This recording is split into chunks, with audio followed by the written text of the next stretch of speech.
Here for you. Download the Waba Rewards app or order online at wabagrill.com. Waba Grill, it's for you. This is the KBLA Sports Minute with Ray Richardson. The USC women's basketball team got an uplifting win Thursday night. The Trojans, 1-6 in their last 7 games, regrouped to upset 8th-ranked Iowa 81-69 at the Galen Center.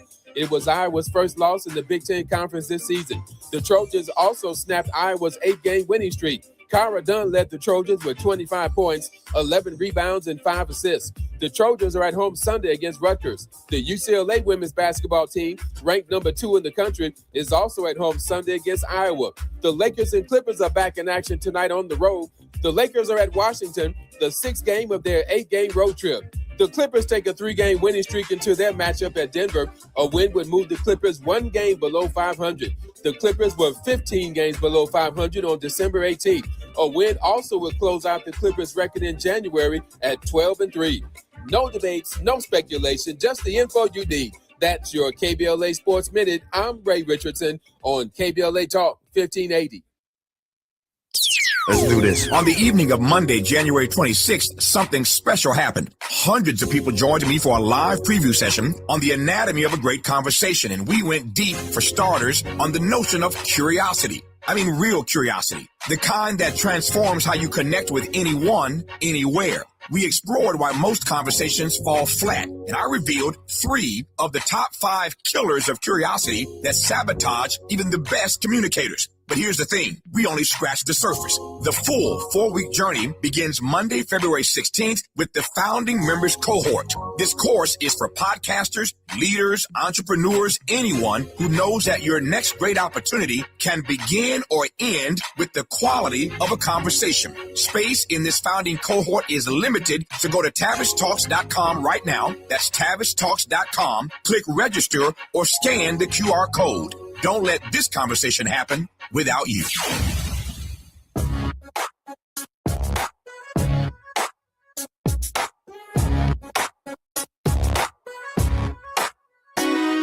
Jesse Jackson Jr. Show.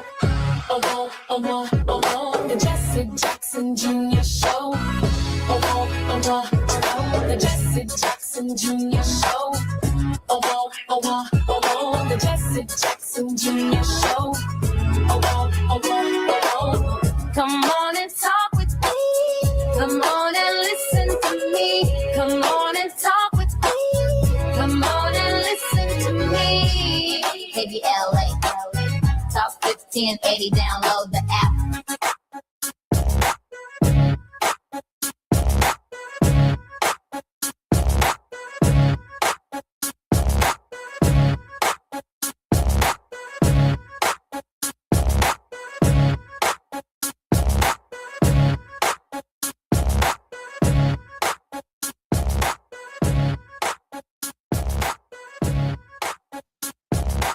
Welcome forward to the Jackson Jr. Show. The Trump administration has just arrested Don Lemon for daring to do journalism in the Trump era. Don is a friend, and I valued his work since he was on CNN. But this is more about not our friendship. Don is a special person. This is about the First Amendment, which is under attack by Donald Trump and his corrupt administration that is trying to silence journalists while ICE agents murder Americans in our streets. The arrest of Don Lemon is an outrageously authoritarian attack on the First Amendment. It's intimidation of journalists, just like they are intimidating Americans who dare to use their cell phones to film the lawless conduct of ICE agents beating and murdering Americans. We all have to stand up, call this out. This is lawlessness. This is weaponizing the Department of Justice to oppress the truth and silence Americans who seek the truth. Upon my arrival in Congress, if Democrats retake the House, I will lead the subpoena of the Department of Homeland Security Secretary and the Attorney General to answer for this lawlessness. I will hold them all accountable. You're listening to the Jesse Jackson Jr. Show on KBLA Talk 1580. Don Lemon was taken into custody by federal agents last night in Los Angeles, where he was covering the Grammy Awards. Don has been a journalist for 30 years, and his constitutionally protected work in Minneapolis was no different than what he has always done. The First Amendment exists to protect journalists whose role it is to shine light on the truth and hold those in power accountable. There is no more important time for people like Don to be doing their work. This is the statement from Abby Lowell, the attorney for Don Lemon. Instead of investigating the federal agents who killed two peaceful Minnesota protesters, the Trump administration department is devoting its time, attention, and resources to this arrest, and that is a real indictment of wrongdoing in this case. This unprecedented attack on the First Amendment and transparent attempt to distract attention from the many crises facing this administration will not stand. Don will fight these charges vigorously and thoroughly in a court of law. This is a real sad day for journalism in the United States of America. And I am so grateful that we are live on KBLA Talk 1580 and crisscrossing the country, crisscrossing the world by way of the app. A really, really difficult day. And we think back to what happened when an American journalist went to Saudi Arabia and lost his life. Subsequent reports suggested that Mr. Khashoggi had been dismembered. And when Donald Trump went to Saudi Arabia, he barely mentioned, if at all mentioned, an American citizen, Mr. Khashoggi, who had been reporting on the behavior of the Saudis in that region and around the world. When we think for just a moment about what we engage in and on here at KBLA, protected First Amendment speech, to interpret, to offer viewpoints, to offer thoughts, to have freedom of expression, to express our concerns to the world, and not suggesting that everything that we maintain is the truth, but the fact of the matter is this republic for 250 years, that's this year we're celebrating and commemorating the Declaration of Independence, that all men are created equal, and then shortly thereafter that in 1787, the writing of the Constitution, and in 1791, the addition of the Bill of Rights. The hallmark of our constitutionality and the Constitution has been freedom of speech, freedom of assembly, freedom to fight for the right, the ability to agree and the ability to disagree. The arrest of Don Lemon last night along with the murders of Renee Good and Alex Pretty in Minnesota, is a turning point in the history of our understanding of historic constitutionality. We are looking at tyranny, not legal processes, not legal jargon. We are looking at tyranny of the highest order. The question is, at this hour, what are we, the American people, going to do about it? I'm Jesse Jackson Jr., listening to the Jesse Jackson Jr. Show on KBLA Talk 1580. More when we come forward, right here on KBLA. It's afternoon drive time with Jesse Jackson Jr. Only on KBLA Talk 1580.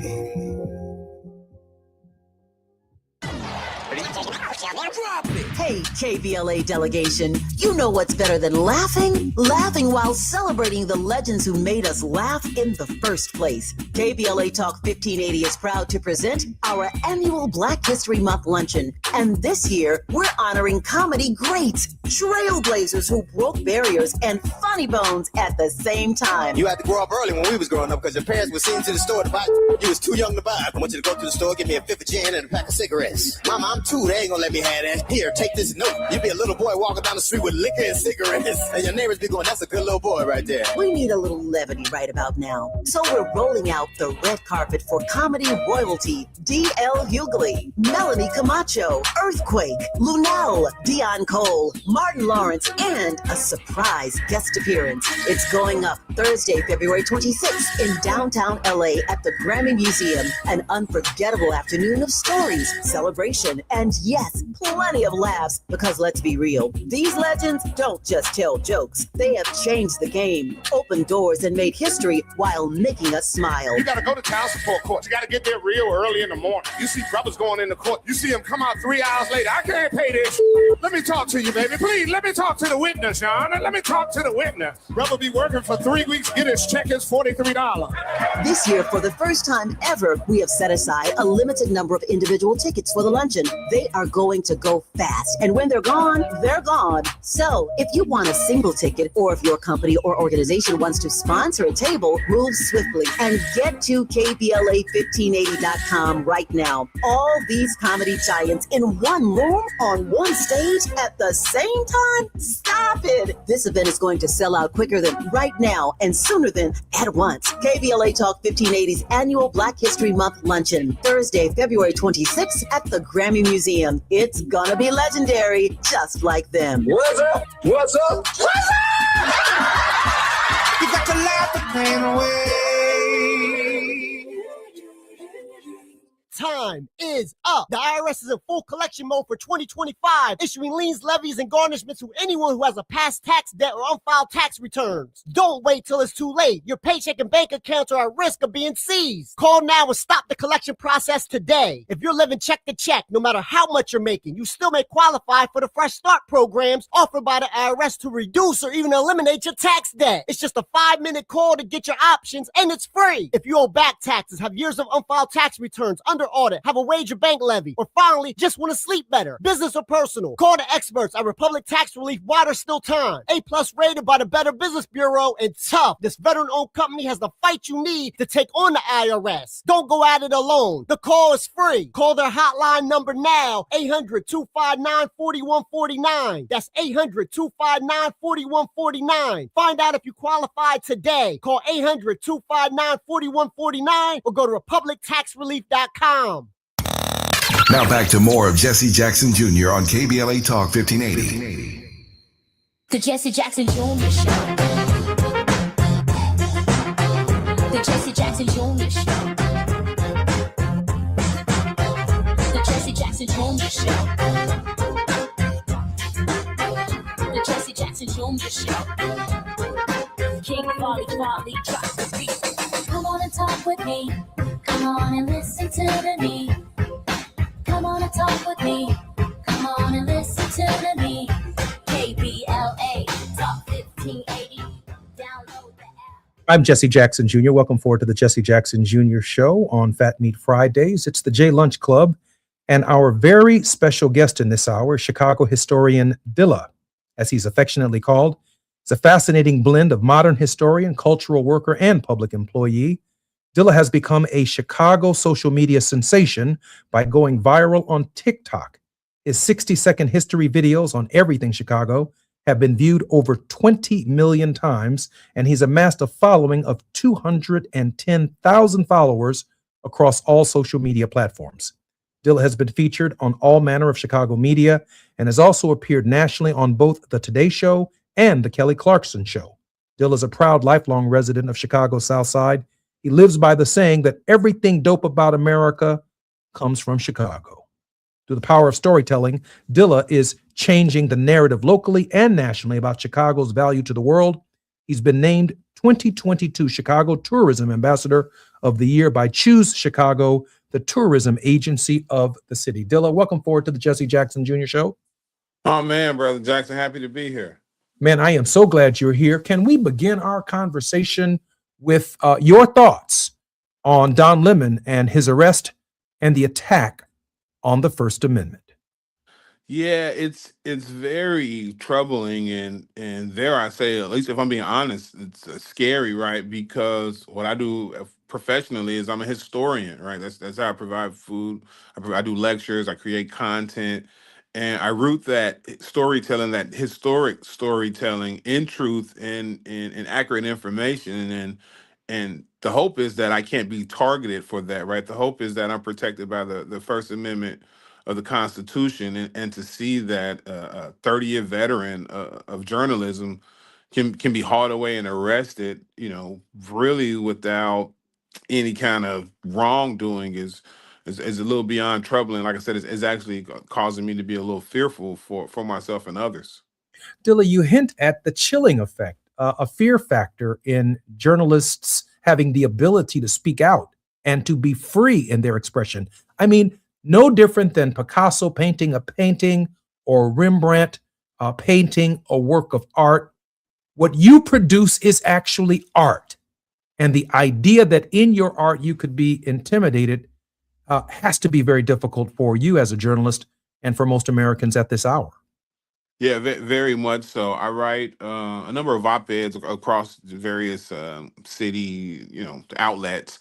I'm on TV across Chicago a lot, and the thought again that if I just say something accurate, right? If I report what I see, if I make a historic tie to something that's going on today, if certain people don't like the way that it sounds or the way that people are reacting to that, then I could be hauled away. And a brother got 7 kids and a wife and a dog and 2 cats, right? So it's beyond me. It's really about them, and that scares me. They got a lot of mouths to feed. Oh man, when you add the dogs and the cats to it. Oh yeah, they got to eat too.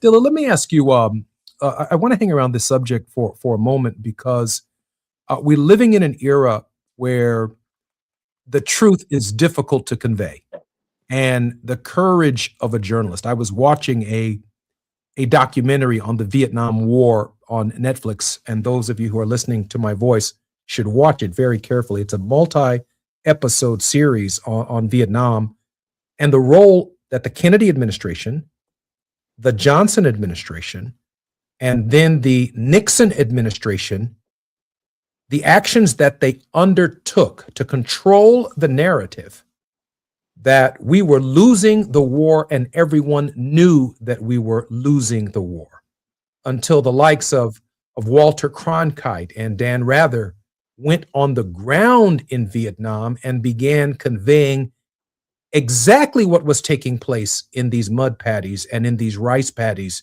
and in these fields, telling a truth that was fundamentally different than the truth that was being portrayed or the message that was being portrayed by the President of the United States.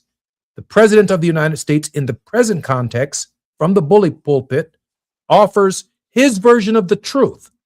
But when the Dillas and the Don Lemons of life are on the ground, they're undisputable video evidence of what took place for Alex Preddy. And then we see Kristi Noem offer within minutes an interpretation of what was clearly inconsistent with what we saw from dozens of angles. and we hear the president echo the same inconsistency, and we hear Bovino echo the same inconsistency, and then we hear the vice president of the United States echo the same inconsistency. It's almost as if a conflict from 30, 40, 50 years ago finds itself in the untruth from the president of the United States right here at home. Well, we've seen this sadly. You know, that's another thing that's very daunting for me as a historian. I see historical markers of things that have happened before and where they can lead. And sometimes the historical markers show me, oh, everything's gonna be all right. We've seen this before, and other times it's, oh man, before everything became all right, there was this really dark space and place for people, and that sort of is how I'm seeing things now. But as I led with, this isn't new, right? It makes me think about the Chicago race riot of 1919 and how our mayor at the time was Big Bill Thompson, and how he was portraying what was happening on the streets to the media across the globe, and making it kind of look like, you know, these poor black folks in what we now today call Bronzeville were going on the offensive, and that wasn't the case. And to your point, it took until newspaper journalists and photographers actually went down in the streets, and the images that we have from the Chicago race riot are not, we're not taken just to preserve history. They were taken to prove the point that poor blacks on the south side of Chicago were not the aggressors. But yet, if we left it up to those in charge to tell us what was going on, it was a mistruth. And we're all kind of bred and designed to listen to our leaders, right? If the president tells you something, you're told as a little kid that the president is this honorable position, and he's going to be, you know, rooted in truth, and all the way down to our mayors and our governors. It makes me think about how Richard J. Daley talked about the Democratic National Convention in '68 and who the blame was shifted on, or the Dr. King riots on the west side of Chicago. So unfortunately, we've seen this before, and we've seen the results coming out of that. And that's what leads directly to the mistrust of public officials. Dilla, let me ask you this question, because I think you've stumbled upon a methodology that matters not only in the city of Chicago, but one in Los Angeles, in Washington, D.C., in Detroit, Michigan, in Atlanta, Georgia, you name it. Every single city in the United States, in my opinion, should have a Dilla who has taken an interest in the contribution of our people locally, and it's led to a global platform for you. How did you begin this search for truth? And how did you determine that you could provide enough in a minute or two for people who have not read to be able to digest that truth and actually build a knowledge base on the basis of what you do? To answer your first question, I would say, and I'm sure you're going to relate to this very much, my Chicago arrogance is what got me started. It was looking at particularly early TikTok, but other internet platforms as well. But looking at those platforms during the pandemic, and it seemed that everyone was able to show the best of what they had in those spaces. We were learning about small town USA. I was learning the history of rural mail. I was learning the history of cuisine. But anytime Chicago was mentioned, it was just always negative, right? You know, during the Bush regime, which Chicago got coined like Chirac, right, as compared to Iraq. And as a Chicagoan, I knew those things were not true. And I looked up, in it, we didn't have a Dr. Timeo Black Jr. anymore, right? At that point, the man was 100 years old. We can't keep relying on the past generation to tell the stories from the past, right? They have to pass the torch. And then I took a trip to Dublin, and even in their culture, there's a griot. There's someone who keeps the stories of the past so that the people in the future and present are aware of those stories. And so I took that charge. And like I said, it started with that I know that Chicago is the greatest city on earth. And, you know, people, I watch the internet and I'm looking on my phone and somebody's using their phone to talk bad about Chicago when the guy who invented the cell phone was born in Chicago, right? And so you can't, at one hand, hate Chicago while benefiting off of the things that Chicago has given the world. If you've ever gotten a car and turned the radio on, and the car radio was invented in Chicago. And so I started to tell those stories. And to your second point, I wasn't exactly sure how much information I could fit in 60 seconds in a 90-second video. And so my hope was not to spell it out from top to bottom, but to give you enough to where you would want to be curious. And what's my favorite thing when I'm not getting angry Chicago messages is the messages of people saying, hey, I watched your video. Can you give me your sources? I want to read that book. I want to go down that rabbit hole. And then that furthers, academic exploration, which is my whole goal. So that's how I got started. I'm always very conscious that any video I make or any story I tell about Chicago, I start with, what does that have to do with today?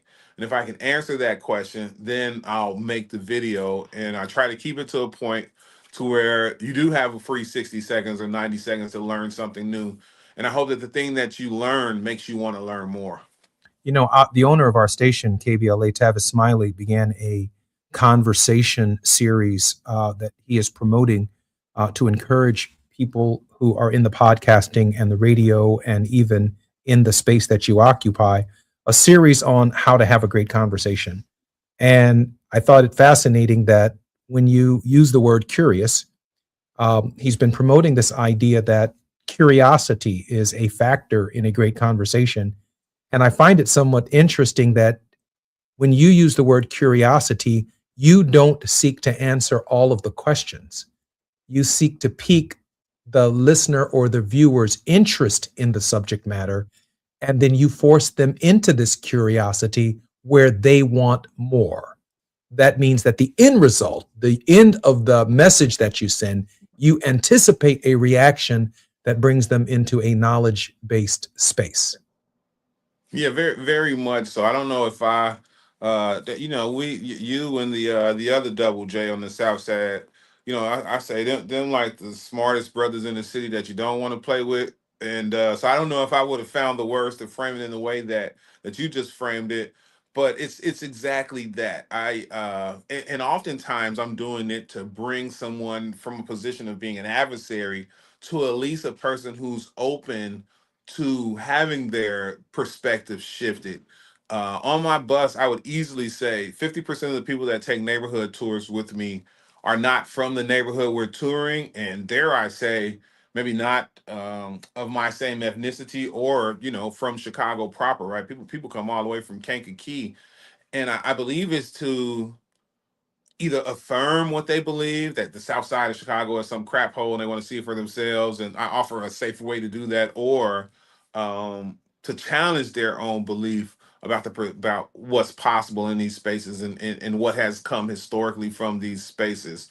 And so I'm proud of that, man. I'm really proud that a lot of that it starts with Chicago ain't nothing, and then you see my video, and then you're like, well, wait a minute, I really love The Wizard of Oz, and I didn't know The Wizard of Oz was written in Chicago. What else has been written in Chicago, right? And now, maybe I might not have made you want to pack up and move to Chicago, but at least you'll stop saying negative things about the city, because that has ripple effects for us Chicagoans as well.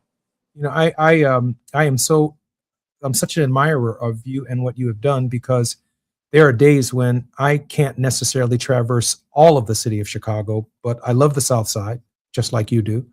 And I spend a lot of time at 67th Street at Oakwood Cemetery.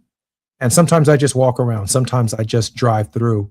And I stop at the headstones of Ida B. Wells and the gravesite of Harold Washington. And I see Bishop Brazier and Enrico Fermi, who was one of the creators of the atom bomb at the University of Chicago. Albertina Walker, right? When I'm in the South Suburbs on 179th and Halsted, I stop by and pay my respects to Bernie Mac, which is where he was laid to rest. And just across the street, at another cemetery, the gentleman who sang, "You don't have to take your clothes off to have a good time. Oh no."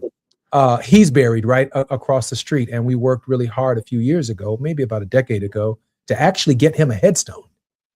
Some people may not know that he did not have a headstone since his death. But I am so grateful, Dilla, that you're taking this time with us and spending this hour with us to talk about the roots of that which inspires people's curiosity. I'm Jesse Jackson Jr. More on KBLA Talk 1580. Our very special guest is none other than Dilla, historian, thinker, influencer. More when we come forward on KBLA Talk 1580.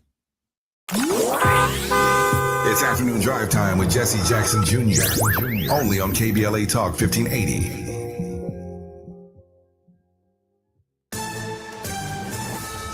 I'm Amber Payton with BIN News Now.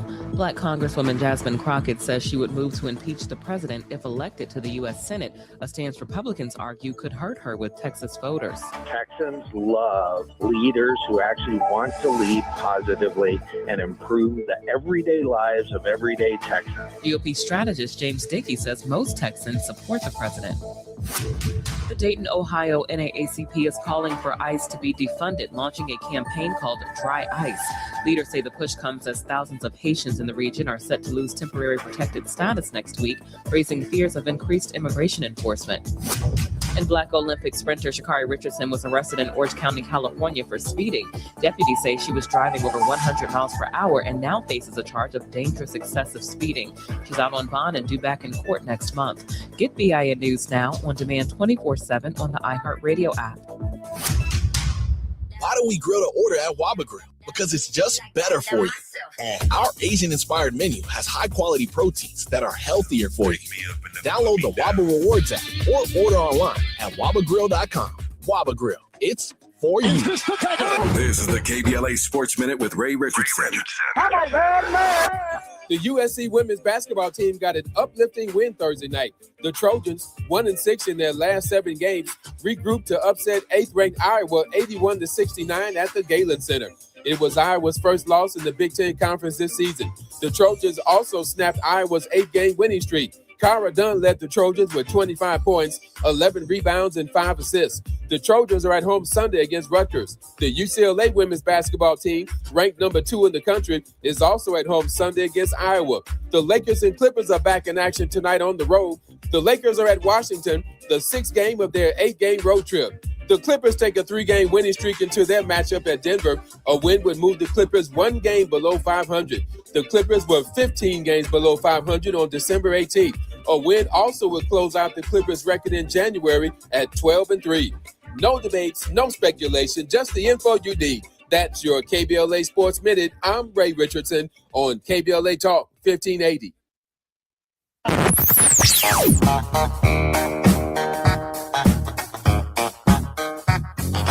This is KBLA Talk 1580. Talk radio. Puts music to your ears. We're unapologetically progressive.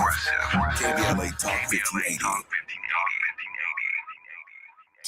Let's do this. On the evening of Monday, January 26th, something special happened. Hundreds of people joined me for a live preview session on the anatomy of a great conversation, and we went deep, for starters, on the notion of curiosity. I mean, real curiosity. The kind that transforms how you connect with anyone, anywhere. We explored why most conversations fall flat, and I revealed 3 of the top 5 killers of curiosity that sabotage even the best communicators. But here's the thing, we only scratched the surface. The full 4-week journey begins Monday, February 16th with the founding members cohort. This course is for podcasters, leaders, entrepreneurs, anyone who knows that your next great opportunity can begin or end with the quality of a conversation. Space in this founding cohort is limited, so go to TavishTalks.com right now. That's TavishTalks.com. Click register or scan the QR code. Don't let this conversation happen without you. February 4th is Transit Equity Day. To mark the occasion, Metro is offering free rides all day on the 4th. Providing safe, accessible, and affordable transportation is a commitment Metro makes year-round. Learn more at thesource.metro.net. What if poetry wasn't something you studied, but something you felt? Poetry for the People, the June Jordan Experience, is now live at the Fountain Theater in Los Angeles, celebrating the life and legacy of June Jordan, visionary poet, activist, and truth teller. This vibrant musical experience brings her words to life with rhythm, joy, and power. Directed by Raymond O. Caldwell and featuring music by her longtime collaborator Adrian Torf, it's joy as resistance, love as liberation, and poetry for the people. Tickets are on sale now at fountaintheater.com. That's fountaintheater.com. KBLA Talk 1580, connecting you with the world. African Focus Incorporated is a community-based organization whose mission is to bring Africans and African Americans together, lead charitable initiatives on the motherland, and educate people from all walks of life on the beauty, legacy, and opportunity of Africa's 54 nations. And it's that time once again when African Focus is teaming up with KBLA Talk 1580 for our 8th annual African Focus Trailblazers Tour. Travel with us in 2026 when we're headed to the Southern African nations of Zambia and Botswana for a historical, cultural, and vacation tour led by me, Dominique DePrima, Cultural Ambassador for African Focus Incorporated. Enjoy luxurious accommodations, conscious fellow travelers, shopping, adventures, cultural tours, wildlife safaris, and a giant waterfall, one of the world's 7 wonders, along with a chance to be of service at an orphanage on the continent. Become an AFI trailblazer by exploring the motherland with a nonprofit organization that has members in Africa and America to help roll out the red carpet for you, and together we'll make a difference and have fun doing it. For more information, visit africanfocus.org or call 310-676-7300. That's 310-676-7300 or africanfocus.org. Whether it's stateside or exploring the diaspora, we're with you every step of the way. African Focus and KBLA Talk 1580. Come go with us. You're listening to Jesse Jackson Jr. on KBLA Talk 1580. The Jesse Jackson Jr. Show. The Jesse Jackson Jr. Show. The Jesse Jackson Jr. Show. The Jesse Jackson Jr. Show. King Volley drops the beat. Come on and talk with me. I'm Jesse Jackson Jr. Welcome to the Jesse Jackson Jr. Show.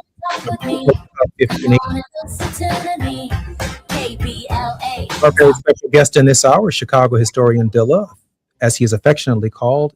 He is a fascinating blend of modern historian, cultural worker, and public employee. And I've been critiquing and analyzing his methodology that has inspired literally millions of people about the uniqueness of the city of Chicago. And I'm so grateful that he's our very special guest in this hour. Dilla, welcome forward to the Jesse Jackson Jr. Show. Happy to be here, my brother. I am so glad you're here. Dilla, share with us some untold, unique insights that you gained about the city of Chicago in your historic journey. Oh, that's such a large question. It's almost like asking me which one of my kids is my favorite when all of my kids are standing there. You know what I mean? I don't want you to do that. So it's tough, but I learned so many untold or undertold things about Chicago. Last year, I learned that a guy by the name of Dr. Richard Lawler, and you'll understand this as a Chicagoan, an Irish guy from Bridgeport whose father couldn't afford to send him to De La Salle. And so he sent him to Wendell Phillips during a time when Wendell Phillips was converting to, African-American high school. And anyway, Dr. Richard Lawler goes on to perform the world's first kidney transplant, right, at Little Company of Mary Hospital. And so things like that fascinate me, right? Our presence in medical history. I recently learned that it was a Chicagoan that first came up with the concept of learning disability, right? And how has that changed our ability to educate everyone once we figured out that everyone, you can be disabled as in accessibility, how you walk or how you get around it. You can be disabled in the way that you receive information. And the concept, Dr. Hubert is his name, learning disability comes from Chicago. I learned that, in the city of Chicago, we're so proud of our 77 neighborhoods, but I learned that those 77 neighborhoods, the boundaries that separate them are etched in the restrictive racial covenants of the 1900s. And so that's why Chicago still today is one of the most segregated cities in the country. It started in our city planning. But I also learned amazing things about us coming together. This is next week is going to be the 100th anniversary of the celebration of what we now call Black History Month. And in order to have that Black History Month, a guy named Carter G. Woodson established what we today call a Sala in Chicago at the Black Wabash YMCA on 37th and Wabash. but that building only exists because of the philanthropy of Julius Rosenwald, right? Who's one of the most philanthropic Americans the country has ever seen. So the breadth of things that I discover. I was in an Uber and the guy recognized me and he said, "Hey, you got to shout us out next time." I'm like, "Who?" He's like, "There are more Mongolian Americans in Chicago than anywhere else in the country." I'm like, "More Mongolian Americans?" And like, I can't even understand what would a Mongolian descendant even want to be in Chicago? It's so cold here. But he explains so many things, right? From the number of Palestinian Chicago Americans that live here to, we're a very diasporic city. And so I'm learning how those cultures have affected Chicago, and it makes me extremely proud. And you should be. This is one of the most diverse cities in the United States, but it's also, as you correctly articulated, it's one of the most segregated. But I doubt it very seriously if contemporary leadership fully appreciates what you said, that it was built into city planning. Yes. I mean, they planned our neighborhoods based upon race and based upon a class and caste. Very much so. There's if you're here in Chicago, there's a reason why the Dan Ryan Expressway separates Bridgeport from Bronzeville, right? That was intentional. When you have that type of separation, when you box people into neighborhoods, it makes it very easy to discriminate in those neighborhoods or provide services or not provide services to those neighborhoods. And it doesn't come off as you being racist or stereotypical or prejudiced. It just comes off that you're not supporting particular neighborhoods, right? But we all know who's in those neighborhoods. It was very much etched into the planning of the city, which has real effects on us today because that legacy determines the life expectancy of people who live in certain neighborhoods versus other neighborhoods. And it gives me hope though, because if you can plan for that, then you can plan to come out of that, right? I'm wondering if you see the demographics of who's listening to your message. You mentioned Professor Timuel Black, who was an amazing man and a great leader and a great thinker, as a kind of holder of the history, a kind of griot, a kind of central figure around maintaining that. Do you see yourself in that capacity going forward as a kind of keeper of the faith? That's some big shoes to fill. So I'll take just my toe in his flip flops, right? if I can get one toe in his flip flop, the people don't understand the reason that why we know that. It's probably in your childhood home's bathroom cabinet right now, orange can of Murray's hair pomade, right? You could never use the full can, but today we know that the barber Charles Murray was from Chicago. We only know that because of Tim Black. Today we know that Dinah Washington, John H. Johnson, Red Fox, and Harold Washington were all schoolmates. We only know, Dempsey Travis. We only know that because of Timuel Black, right? Timuel Black. So again, I'm trying to keep his legacy going. His widow, Miss Zenobia, is always telling me I'm doing a good job, and for me, that means the world. But not just brother Timuel Black, right? Chicago had a cultural historian by the name of Tim Samuelson, who, when the Pantheon building came down in Bronzeville, this white cat goes over and he starts taking the awning and the entrances and the posters so that we can have it for history. I'm really, really connected to Mr.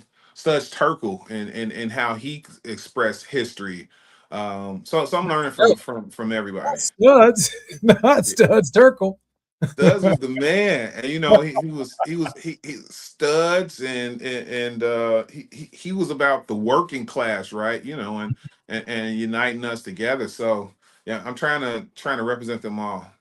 I'm wondering if your thoughts about contemporary leadership from your perspective and from your historical perspective, particularly from your generation, do you see or feel like this generation is going to be able to meet the needs of this hour, given what we confront nationally in the leadership that is so prevalent and so present? Do you feel like your generation? No, and you ready? So my generation sometimes is, in my opinion, a little too reactive and not proactive in things, and so that scares me. Some of the people who are, millennials or Gen Xers or that meet in between, um, need to understand planning and strategy. I feel like the generation before me understood that the game was a game of inches, and every now and again, right, Civil Rights Act, Fair Housing Rights. Sometimes you can throw a 90-yard bomb and boom, progress, right?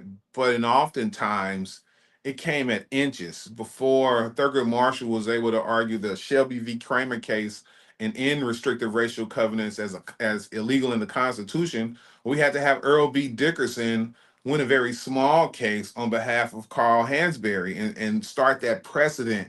And so I'm worried that because of our frustration, and my generation certainly has the right to be frustrated. Our children are getting ready to be the first group of children that won't do better than their parents, and I take that very personally. But to fix that, if you go up to bat and you only swing for home runs, the score is going to be really, really low. And so I feel that way. I'm trying not to get myself in any trouble because I don't want to get in trouble. But just like even how people in my generation who are running for office, what their plans are if they win, and it's like, yeah, that sounds good, but you're not going to get 67 senators to go down that line, but you might get about 5 or 6 of them to come over and govern. Govern. You about to preach right now. I'm Jesse Jackson Jr. More questions with Dilla when we come forward, and his word of hope at the end. More on KBLA Talk 1580. I appreciate you, brother. While you're stuck in traffic, we can at least bring you up to speed on the news of the day. You're listening to Jesse Jackson Jr. only on KBLA Talk 1580.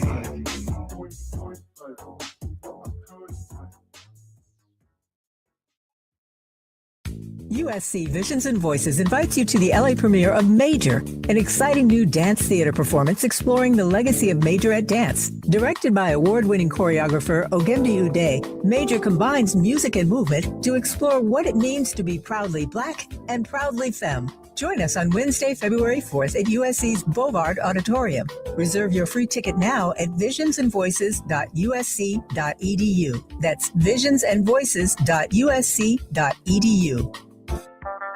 Still battling a thirsty lawn that guzzles water and drains your wallet? Let LADWP turn that patch of grass into a gorgeous drought-smart garden for free.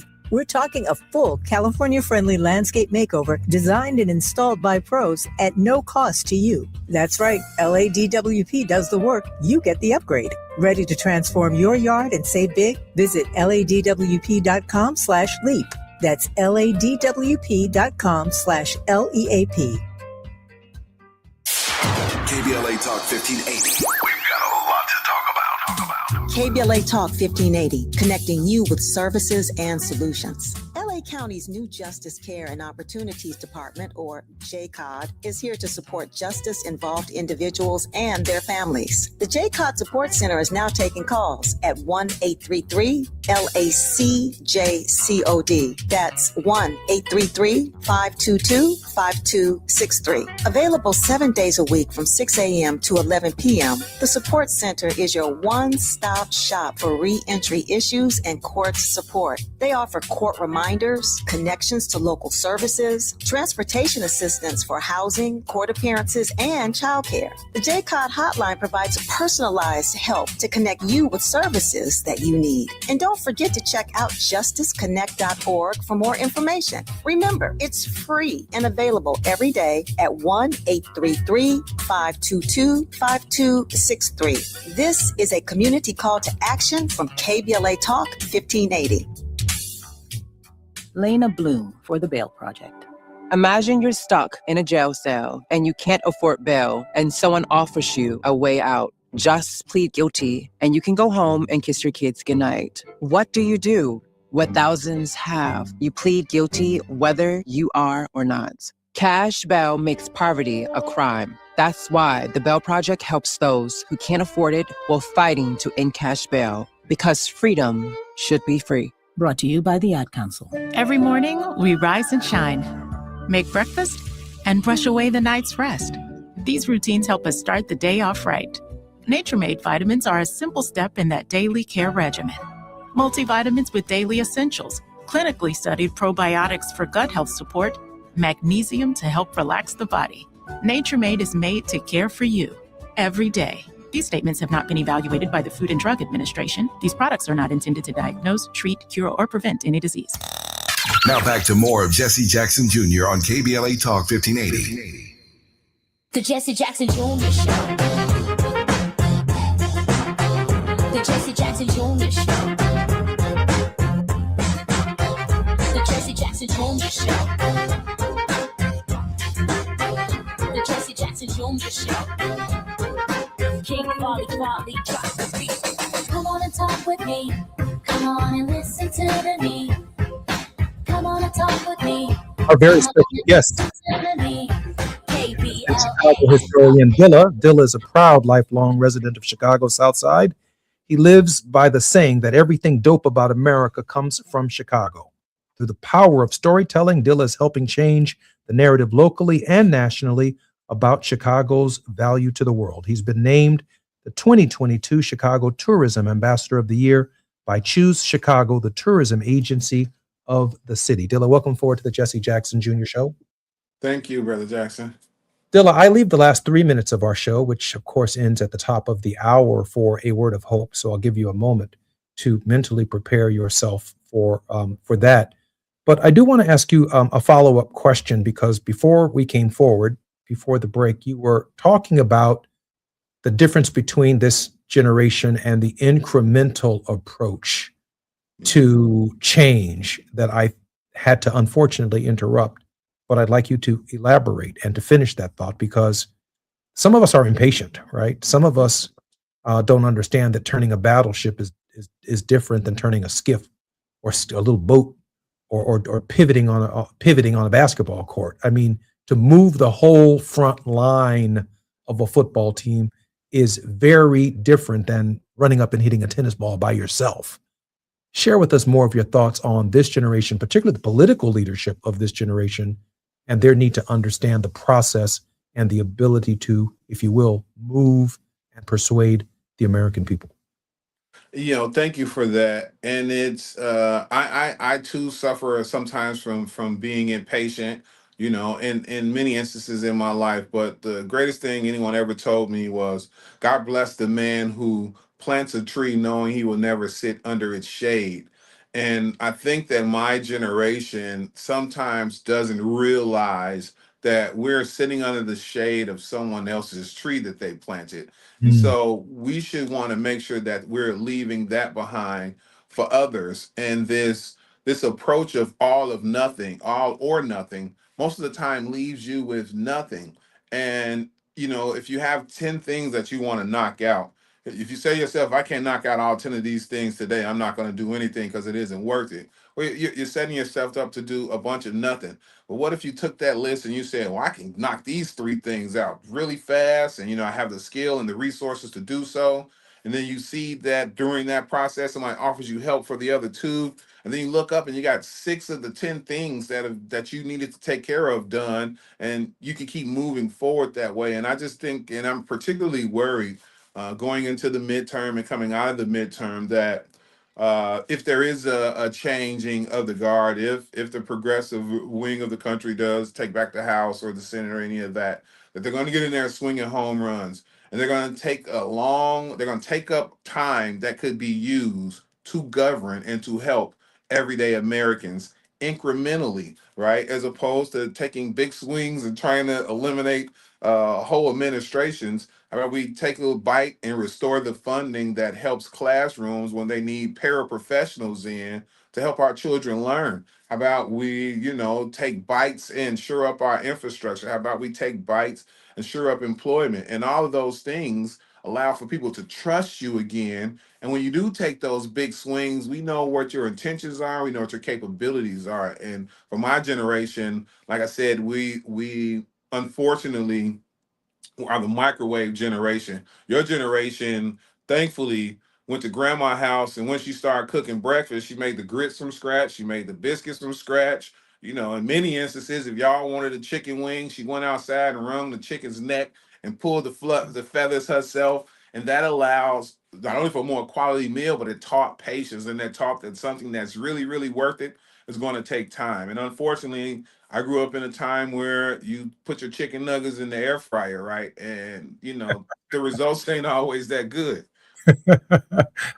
Before we give you a 3 minutes of your word of hope, I was in a debate with some statesmen and some stateswomen, but they were my junior. I must be candid. And we were talking about the Affordable Care Act, and the conversation was about how to save the Affordable Care Act. And everyone had all of these ideas and visions that were thoughtful.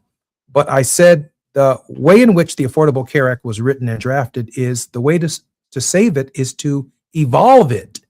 That is, we never offered dental and vision and hearing in the Affordable Care Act. If we expand it now to include dental and vision and hearing, we bring 20 more people into the program, and we make it an even more popular program for people like me who need glasses, hearing aids, and everything else that presently isn't covered. You don't have to throw the baby out with the bathwater. To your point, build on what we did during the Obama years and expand it to include more people.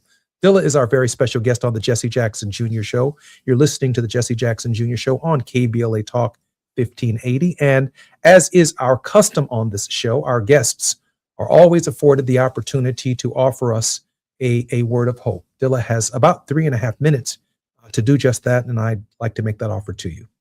Well, thank you. And I do have a message of hope. As a historian, what I can emphatically tell us all, whether you find yourself on the left or the right or in the middle, or you're just apolitical and you don't really care, is that we have seen these things before, right? I liken the George Floyd incident to the Red Summers of 1919 through 1921. I liken COVID to the influenza epidemic of 1918. And following that, there was a lot of turmoil coming out of the writings that cities and commissions that came from Tulsa and the Chicago race riot, the East St. Louis race riot. Folks got angry because the line of justice was moving. And that's when you've seen the relaunch of the KKK in Indiana and in places like Oak Brook. But coming out of that, you started to see people mobilize and connect with each other. And it's following those scary times that you get the Harlem Renaissance, that you get the Black Metropolis in Bronzeville. And following that, you start to move the line legislatively. And in a time in most cities where Blacks were confined and brown people were confined in one small spot, when we moved incrementally, we were able to change so many things. And so the writings is on the wall for that same type of change and that same type of hope. And I think we're going to look up and we're going to see that our resilience in this moment, our ability to unite with each other in this moment will stand the test of time. And when future generations look back at this moment, they'll be proud of the decisions that we made because we decided to stick together and be hopeful. And so I think it's okay to be worried. I think that there are real concerns. I think that there are very serious concerns, and I'm not telling you not to deal with those concerns. I have been on at Operation Push and heard many times that faith without work is dead. So I want you to continue to work, but there is the other side of that too. I want you to continue to have faith. And when you combine those two things, anything is possible. And I'm the proof of that. I am what happens when we put our best efforts forward. I live on the south side of Chicago. I'm a proud husband. In my garage is a 1970 Lincoln Mark III. I got all my Grail Jordans I ever could have wanted, and my wife is finer than I deserve. And that's all because I kept the faith and I worked hard. And I think that can be that same type of contentment that I have in my life. We can provide for others and for future generations. And we just stay strong and stay connected and together. And remember that any step forward is just that, a step forward. What a word of hope on KBLA Talk 1580. I am particularly honored that Dilla has been our very special guest in this particular hour. There may be a reprieve in that he may come back to our show in just a few moments. But I do want to say that I heard revolutionary patience from Dilla just a few moments ago. We can be revolutionary, but we also can be patient in the processes to get there. I'm Jesse Jackson Jr. More on KBLA Talk 1580 when we come forward. KBLA 1580 Santa Monica. I'm Amber Payton with BIN News Now. Black Congresswoman Jasmine Crockett says she would move to impeach the president if elected to the U.S. Senate, a stance Republicans argue could hurt her with Texas voters. Texans love leaders who actually want to lead positively and improve the everyday lives of everyday Texans. GOP strategist James Dickey says most Texans support the president. The Dayton, Ohio NAACP is calling for ICE to be defunded, launching a campaign called Dry Ice. Leaders say the push comes as thousands of Haitians in the region are set to lose temporary protected status next week, raising fears of increased immigration enforcement. And Black Olympic sprinter Sha'Carri Richardson was arrested in Orange County, California for speeding. Deputies say she was driving over 100 miles per hour and now faces a charge of dangerous excessive speeding. She's out on bond and due back in court next month. Get BIN News Now on demand 24/7 on the iHeartRadio app. Why do we grill to order at Waba Grill? Because it's just better for you. And our Asian-inspired menu has high-quality proteins that are healthier for you. Download the Waba Rewards app or order online at wabagrill.com. Waba Grill, it's for you. This is the KBLA Sports Minute with Ray Richardson.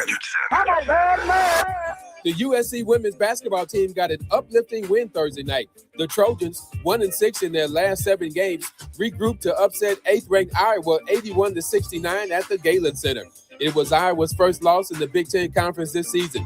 The Trojans also snapped Iowa's 8-game winning streak. Kyra Dunn led the Trojans with 25 points, 11 rebounds, and 5 assists. The Trojans are at home Sunday against Rutgers. The UCLA women's basketball team, ranked number 2 in the country, is also at home Sunday against Iowa. The Lakers and Clippers are back in action tonight on the road. The Lakers are at Washington, the 6th game of their 8-game road trip. The Clippers take a 3-game winning streak into their matchup at Denver. A win would move the Clippers 1 game below 500. The Clippers were 15 games below 500 on December 18th. A win also will close out the Clippers' record in January at 12-3. No debates, no speculation, just the info you need. That's your KBLA Sports Minute. I'm Ray Richardson on KBLA Talk 1580. Let's do this. On the evening of Monday, January 26th, something special happened. Hundreds of people joined me for a live preview session on the anatomy of a great conversation, and we went deep, for starters, on the notion of curiosity. I mean, real curiosity. The kind that transforms how you connect with anyone, anywhere. We explored why most conversations fall flat, and I revealed 3 of the top 5 killers of curiosity that sabotage even the best communicators. But here's the thing, we only scratched the surface. The full 4-week journey begins Monday, February 16th with the Founding Members Cohort. This course is for podcasters, leaders, entrepreneurs, anyone who knows that your next great opportunity can begin or end with the quality of a conversation. Space in this founding cohort is limited, so go to TavishTalks.com right now. That's TavishTalks.com. Click register or scan the QR code. Don't let this conversation happen without you.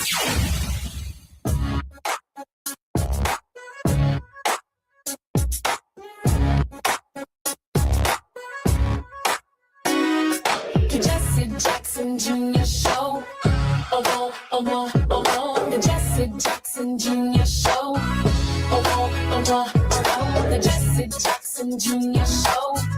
Oh, oh, oh, the Jesse Jackson Jr. Show. Oh,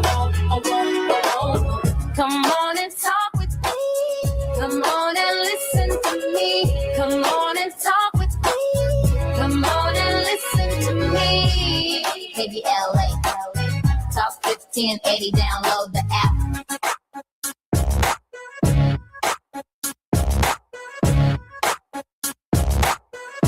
Forward to the Jesse Jackson Jr. Show.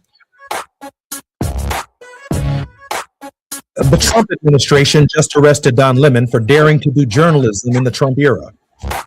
Don is a friend, and I valued his work since he was on CNN. But this is more than me knowing Don or about our friendship.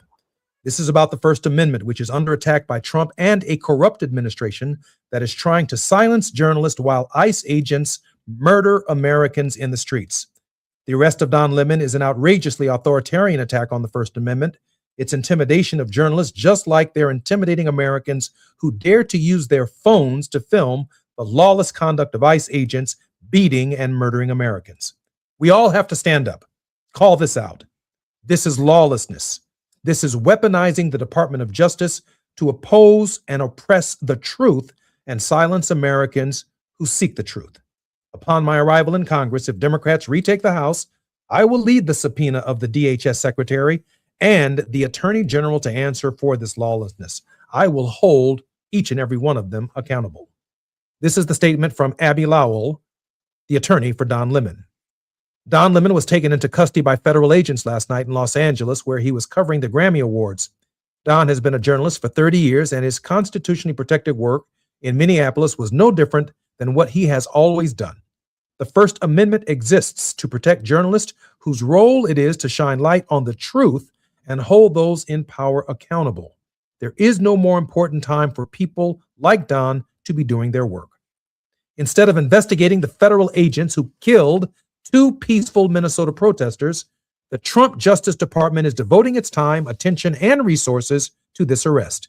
And that is the real indictment of wrongdoing in this case. This unprecedented attack on the First Amendment and transparent attempt to distract attention from the many crises facing this administration will not stand. Don will fight these charges vigorously and thoroughly in a court of law.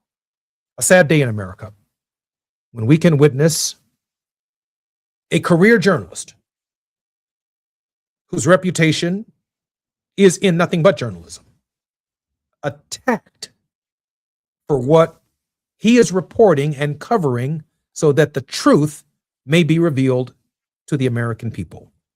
You're listening to Fat Meat Fridays on the Jesse Jackson Jr. Show. This is the J Lunch Club, and on Fat Meat Fridays, our regular host, Gina Towns, president and CEO of 519 Productions and the executive producer, creative director, and program director of the Jesse Jackson Jr. Show on Smiley Audio's Media, KBLA Talk 1580. She's the host of Reflectivity on our weekly series, Fat Meat Fridays, a graduate of Hampton University with a Bachelor of Arts in Mass Arts and Journalism. Gina's also earned a Master's of Arts in Theology, Social Justice from Princeton Theological Seminary. Gina, welcome forward to the Jesse Jackson Jr. Show. Hi, Jesse. How are you? I'm okay. You know, we are all taking one day at a time right about now. We most certainly are. Also in this hour, our very special guest, Reverend Michael C.R. Neighbors, is the senior pastor of the historic Second Baptist Church in Evanston, Illinois. The 140-plus-year-old church is one of the oldest African-American congregations on the North Shore.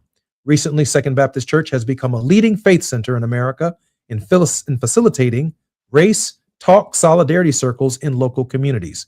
He has a Master of Divinity degree with an emphasis in systematic theology and the Masters of Theology with an emphasis in ethics at Princeton Theological Seminary in Princeton, New Jersey, and the Doctor of Ministry focusing on African-American preaching at United Theological Seminary. Pastor Neighbors, welcome forward to the Jesse Jackson Jr. Show. Jesse, I'm happy to be here and excited, and there's no more important time for us to be discussing issues of the day than now. I appreciate you, Pastor. Can I ask you your opinion and your thoughts on the arrest of Don Lemon? It is absolutely reprehensible that Don Lemon has been arrested. We know that he has been an outstanding journalist, as you mentioned, over 30 years. We know that he comes correct, he comes impartial, he comes telling the news and the information through the lenses of an outstanding journalist and reporter. As a result of his being arrested, I hope that this is a segue into helping America to wake up and to realize that once our First Amendment rights are denied and there's no longer a free press, then there's no longer a democracy either. Gina? That's fact.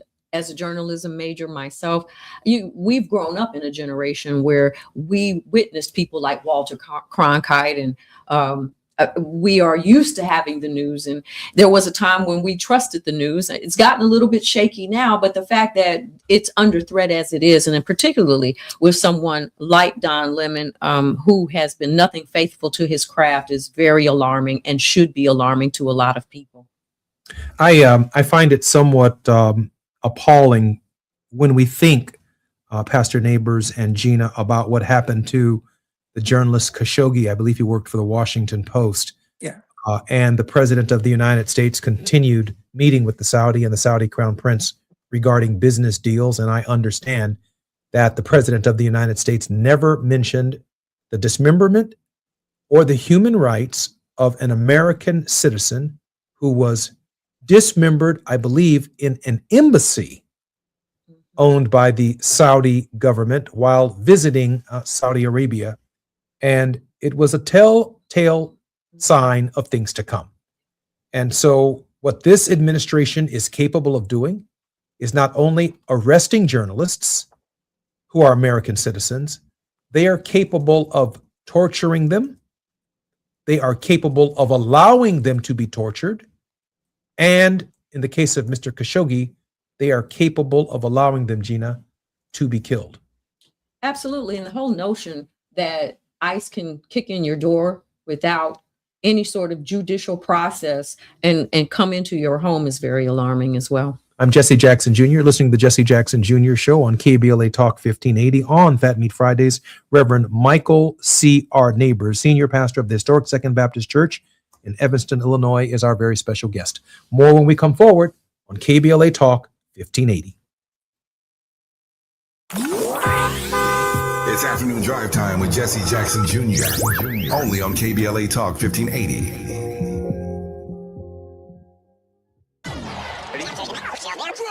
Hey, KBLA delegation, you know what's better than laughing? Laughing while celebrating the legends who made us laugh in the first place. KBLA Talk 1580 is proud to present our annual Black History Month luncheon. And this year, we're honoring comedy greats, trailblazers who broke barriers, and funny bones at the same time. You had to grow up early when we was growing up because your parents were seen to the store to buy. You was too young to buy. I want you to go to the store, give me a fifth of gin and a pack of cigarettes. Mama, I'm two. They ain't gonna let me have that. Here, take this note. You be a little boy walking down the street with liquor and cigarettes, and your neighbors be going, that's a good little boy right there. We need a little levity right about now. So we're rolling out the red carpet for comedy royalty. D.L. Hughley, Melanie Camacho, Earthquake, Lunel, Dion Cole, Martin Lawrence, and a surprise guest appearance. It's going up Thursday, February 26th in downtown LA at the Grammy Museum. An unforgettable afternoon of stories, celebration, and yes, plenty of laughs. Because let's be real, these legends don't just tell jokes. They have changed the game, opened doors, and made history while making us smile. You got to go to child support court. You got to get there real early in the morning. You see brothers going into court. You see them come out 3 hours later. I can't pay this. Let me talk to you, baby. Please, let me talk to the witness, Sean. Let me talk to the witness. Brother be working for 3 weeks, get his check is $43. This year, for the first time ever, we have set aside a limited number of individual tickets for the luncheon. They are going to go fast, and when they're gone, they're gone. So if you want a single ticket, or if your company or organization wants to sponsor a table, move swiftly and get to KBLA1580.com right now. All these comedy giants in one room on one stage at the same time? Stop it! This event is going to sell out quicker than right now and sooner than at once. KBLA Talk 1580's annual Black History Month luncheon, Thursday, February 26th at the Grammy Museum. It's gonna be legendary, just like them. What's up? What's up? What's up? You got to laugh the pain away. Time is up. The IRS is in full collection mode for 2025, issuing liens, levies, and garnishments to anyone who has a past tax debt or unfiled tax returns. Don't wait till it's too late. Your paycheck and bank accounts are at risk of being seized. Call now and stop the collection process today. If you're living check to check, no matter how much you're making, you still may qualify for the Fresh Start programs offered by the IRS to reduce or even eliminate your tax debt. It's just a 5-minute call to get your options, and it's free. If you owe back taxes, have years of unfiled tax returns under audit, have a wage or bank levy, or finally just want to sleep better, business or personal, call the experts at Republic Tax Relief while there's still time. A+ rated by the Better Business Bureau, and tough. This veteran-owned company has the fight you need to take on the IRS. Don't go at it alone. The call is free. Call their hotline number now, 800-259-4149. That's 800-259-4149. Find out if you qualify today. Call 800-259-4149 or go to republictaxrelief.com. Now back to more of Jesse Jackson Jr. on KBLA Talk 1580. The Jesse Jackson Jr. Show. The Jesse Jackson Jr. Show. The Jesse Jackson Jr. Show. The Jesse Jackson Jr. Junior Show. King Quality drops the beat. Come on and talk with me. Come on and listen to the me. Come on and talk with me. Come on and listen to the me. KBLA Talk 1580. Download the app. I'm Jesse Jackson Jr. Welcome forward to the Jesse Jackson Jr. Show. Ebony Magazine posts the arrests of journalists Don Lemon and Georgia Fort are fueling renewed concerns about press freedom and the First Amendment protections.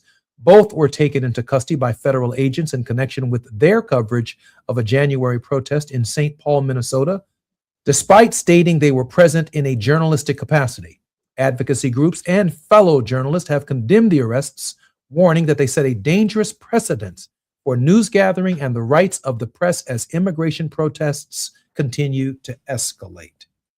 Gina, we are in uncharted territory. At least for our generation and for our country. I was watching a Netflix series entitled Hunters.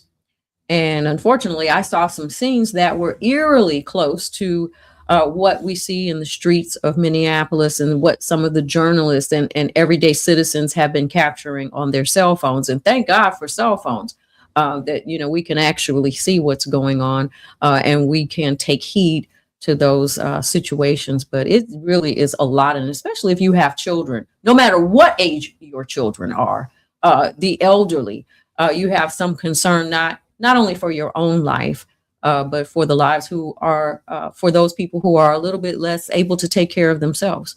Pastor Neighbors, we saw Kristi Noem just moments after Alex Preddy's assassination, literally look the American people right in the face and tell us a bold-faced lie.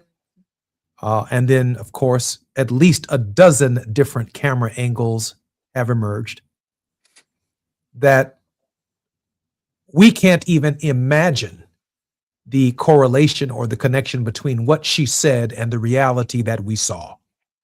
And we expect more from our government officials than that. We heard a similar parroting from Bovino and the Vice President of the United States and the President of the United States as well. That gives me pause, profound pause, when I think not only about these journalists, but I think about their security, I think about their safety, because this administration is capable of lying about what happens to someone in their custody. Pastor Neighbors? Jesse, yeah, I think that is such a grave concern, and I appreciate your bringing that up. There is no question and no doubt in my mind that it is shocking that a person of Kristi Noem's stature and position could lie so easily and so quickly after an incident. It was almost as if she didn't care whether she was lying or not. She didn't care whether or not there were a dozen phone cameras that were looking at the incident that took place. I think that she felt that because of her position and because of her authority and because of the administration, she can say whatever she wants to say. And this didn't just start. It seems to me when I stop and think about the way we're being talked to by the president and the vice president and others in the cabinet, it started in his first administration. And there were two phases that occurred one right after the other. And the first one was when the current president started using the term fake news. For him, he was able to describe anything that the general media was putting out as fake news. And he was able to parlay a tremendous amount of support from folks who doubted the authenticity of general journalism and media. And then, of course, he had a spokesperson at the time that also came up with another kind of interesting phrase called alternate facts. So when you put together fake news and when you put together alternate facts, then what you're doing is engaging in mind manipulation. You're manipulating the minds of people so that they are doubting what their eyes can see. They're doubting what their ears can hear. And they're more prone to believe in somebody that is a liar, that there's no truth in them, that is evil, that is malevolent, because it bodes well with their own sense of the world and what they think the world ought to be. So in my estimation, it is heinous, but it has been going on for a long time. Richard Nixon lied to the American people, just like there was nothing with the Watergate incident. So we can go back in time and see all of these elected people who lied in order for their agenda to be pressed first.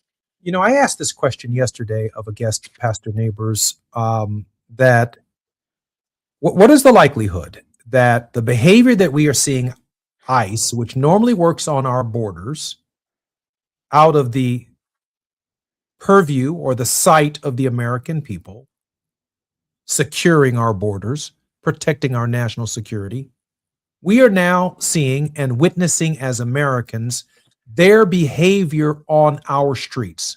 What is the likelihood that on our borders, under the auspices of these same agents, that human rights atrocities have been and continue to take place that we never see?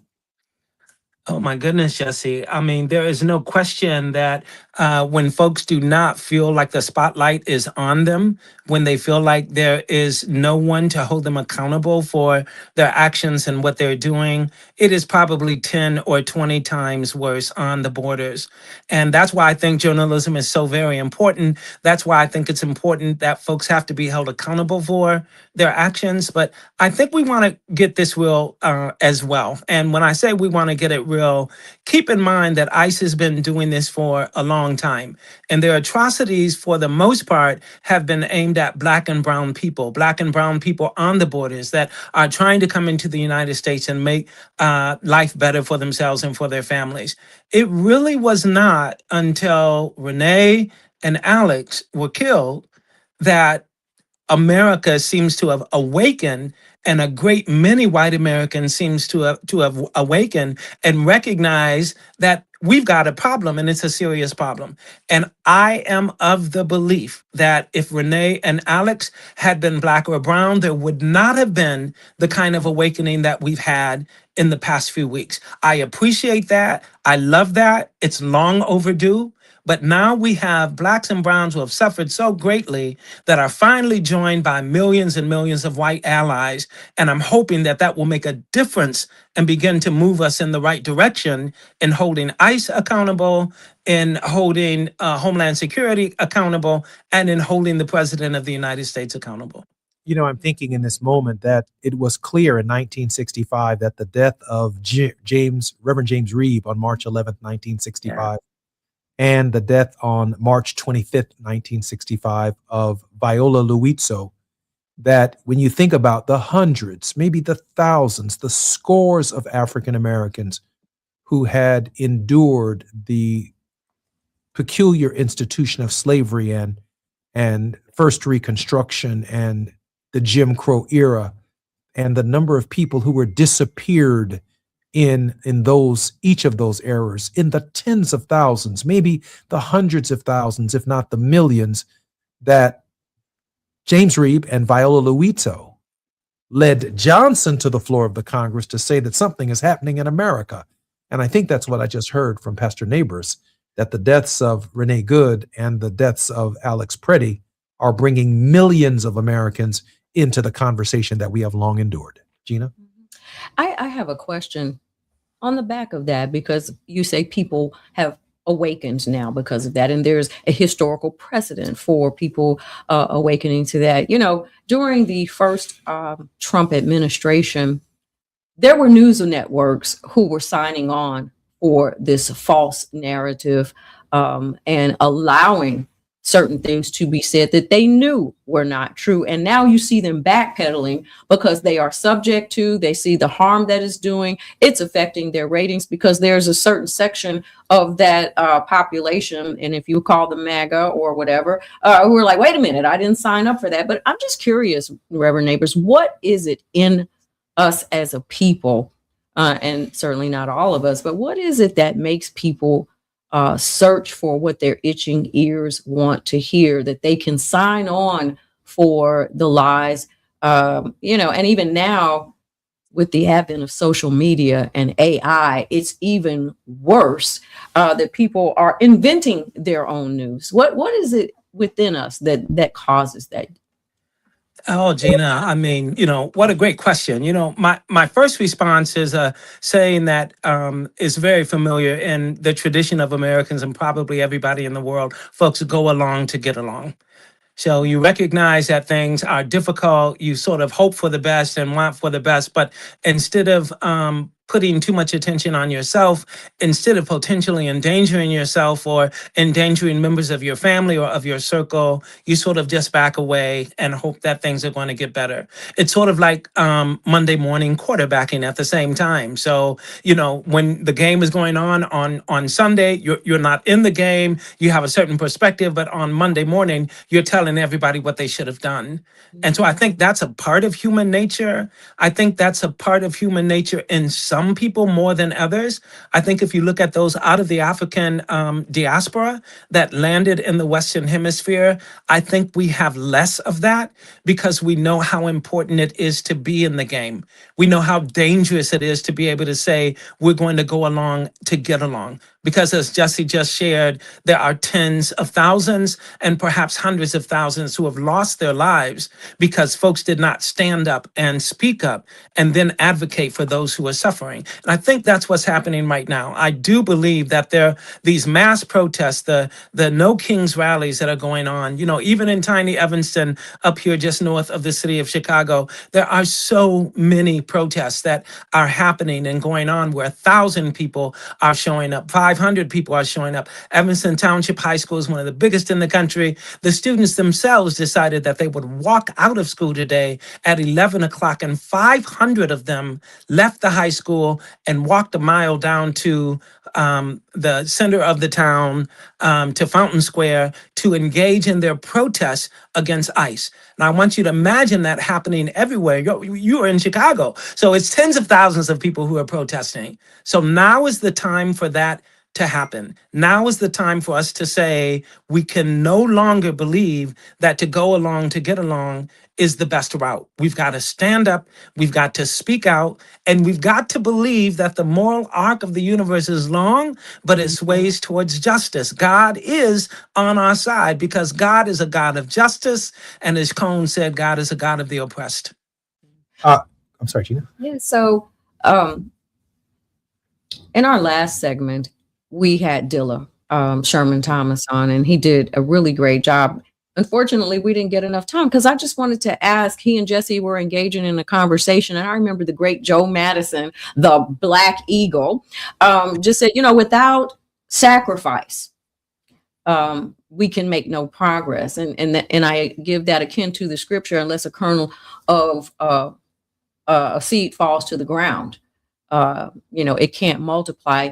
How much devastation in a generation that really hasn't had to go through a whole lot, that'd be X, the millennials, and Gen Z and Alpha, haven't had to go through a lot. What do you think is going to take for us to be able to move the needle on a federal government who seems opposed to the people?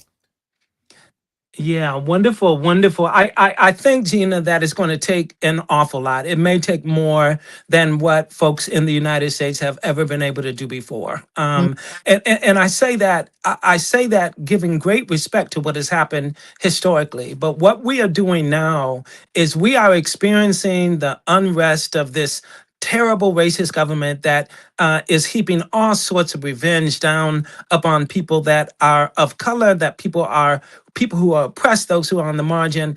But we're also dealing with a government that has never made amends with sins of the past. So we're in a nation where, guess what?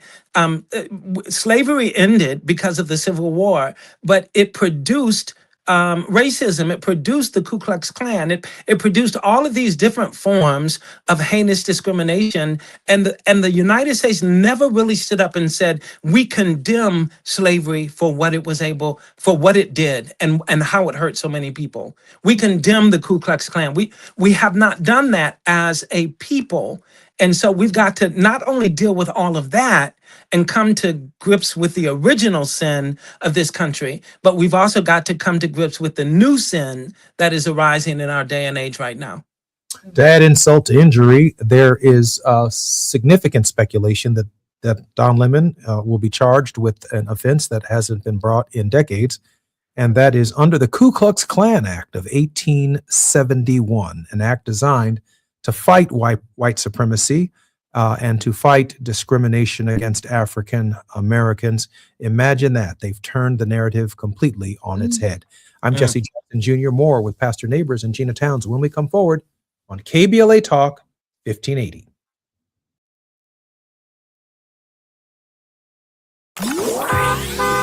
It's afternoon drive time with Jesse Jackson Jr. Only on KBLA Talk 1580.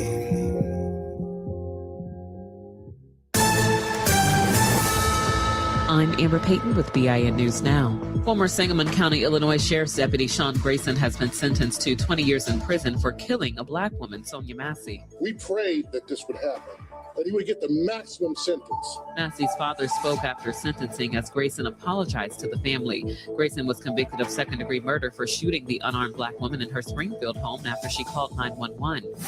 Black Los Angeles Mayor Karen Bass is disputing President Trump's claims about low-income housing in Pacific Palisades. Bass says the city is focused on rebuilding after the fires and is not planning affordable housing there, adding she's banned duplex projects in the area. And former Chicago Mayor Rahm Emanuel could be subpoenaed to testify in a federal police misconduct trial starting Monday. The case centers on his past comments acknowledging a police code of silence tied to a 2018 botched raid on a black family. Get BIN News Now on demand 24/7 on the iHeartRadio app. Why do we grill to order at Waba Grill? Because it's just better for you. And our Asian-inspired menu has high-quality proteins that are healthier for you. Download the Waba Rewards app or order online at wabagrill.com. Waba Grill, it's for you. This is the KBLA Sports Minute with Ray Richardson. The USC women's basketball team got an uplifting win Thursday night. The Trojans, 1-6 in their last 7 games, regrouped to upset 8th-ranked Iowa 81-69 at the Galen Center. It was Iowa's first loss in the Big Ten Conference this season. The Trojans also snapped Iowa's 8-game winning streak. Kyra Dunn led the Trojans with 25 points, 11 rebounds, and 5 assists. The Trojans are at home Sunday against Rutgers. The UCLA women's basketball team, ranked number 2 in the country, is also at home Sunday against Iowa. The Lakers and Clippers are back in action tonight on the road. The Lakers are at Washington, the 6th game of their 8-game road trip. The Clippers take a 3-game winning streak into their matchup at Denver. A win would move the Clippers 1 game below 500. The Clippers were 15 games below 500 on December 18th. A win also would close out the Clippers' record in January at 12-3. No debates, no speculation, just the info you need. That's your KBLA Sports Minute. I'm Ray Richardson on KBLA Talk 1580.